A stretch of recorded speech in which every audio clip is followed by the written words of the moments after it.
You ask Tiger to solve. This deals with linear equations with one unknown. The final result is h equals 1. Let's solve it step by step. Group all h terms on the left side of the equation.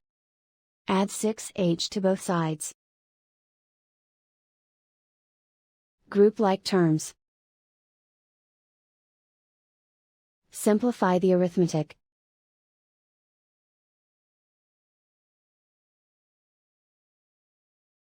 Group all constants on the right side of the equation. Add 8 to both sides. Simplify the arithmetic.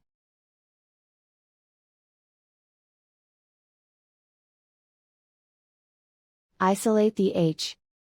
Divide both sides by 8. Simplify the fraction.